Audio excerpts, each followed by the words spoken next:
என் சேனலுக்கு வந்திருக்கும் அனைவருக்கும் வாழ்த்துக்கள். இப்பதிவு எதை காண்போம் என்றால், இன்று ஒரு தூய்மையான கதையை நான் பார்க்க போகிறேன்.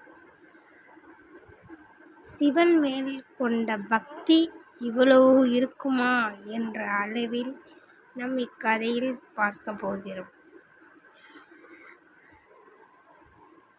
திருப்பதி பக்கத்தில் உள்ள சிறிய கிராமத்தில் மலைவாழ் ஒரு இடத்தில் ஒரு வேடன் பிறக்கிறான். அவ்வேடனின் பக்தியையும் இக்கதை நாம் பார்க்க போகிறோம். இக்கதையில் காண்பது ஒரு புனிதமான ஒரு அன்பையும் பாசத்திற்கான ஒரு கதையாகும். முதலில் காளகஸ்தியை பற்றி இப்பதிவில் பார்க்க போகிறோம்.